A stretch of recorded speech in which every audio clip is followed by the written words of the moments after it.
La tuberculose est une maladie infectieuse très contagieuse.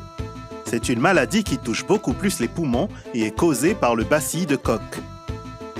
La tuberculose peut se manifester par une toux de plus de 2 semaines avec parfois du sang et des crachats, une fièvre persistante le soir avec souvent des sueurs nocturnes, une perte d'appétit, un amaigrissement et un état de fatigue. En quelque sorte, devant une toux chronique de plus de 2 semaines qui traîne, il faut aller voir si on n'a pas la tuberculose. La tuberculose se transmet par voie respiratoire à travers la toux, les crachats et l'éternuement. On demande aux patients de cracher et on voit au niveau des crachats, on peut trouver le germe et mettre en route le traitement. En dehors de l'examen des crachats, il y a d'autres examens qu'on peut demander pour les formes qui ne sont pas pulmonaires.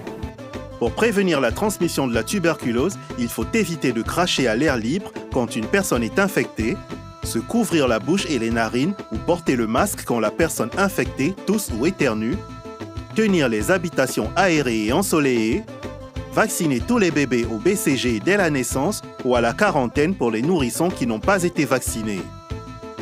Un patient qui est contagieux peut contaminer par an 10 à 15 personnes.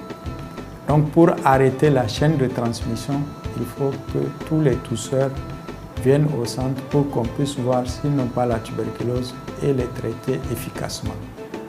La tuberculose est une maladie qui se guérit si le malade se fait dépister à temps et respecte le traitement. Le traitement se fait gratuitement durant 6 mois au minimum. Chaque matin, le patient prend les comprimés selon le poids du patient. On lui donne le nombre de comprimés.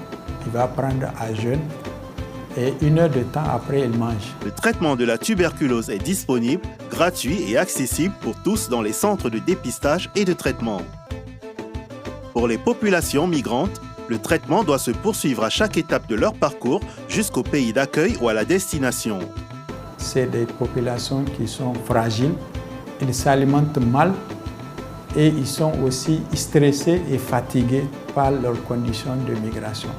Ce qui fait qu'ils sont plus exposés à la maladie que d'autres couches sociales. L'infection au VIH expose à l'hépatite virale et à la tuberculose.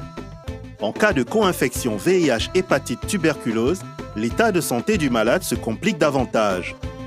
La tuberculose est plus fréquente dans les populations mal nourries, que ce soit des enfants comme chez des adultes. Ça, c'est le premier facteur de risque. Le deuxième facteur de risque, c'est les patients vivant avec le VIH.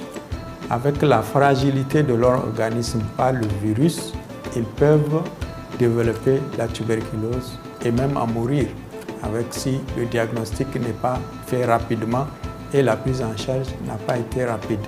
Il y a aussi les diabétiques. Leur organisme est faible, ils peuvent développer la maladie. Il y a également les gens qui prennent l'alcool, tous ceux qui fument.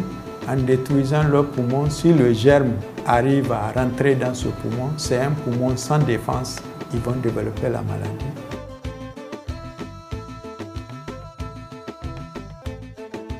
Le VIH-Sida est une maladie infectieuse très contagieuse.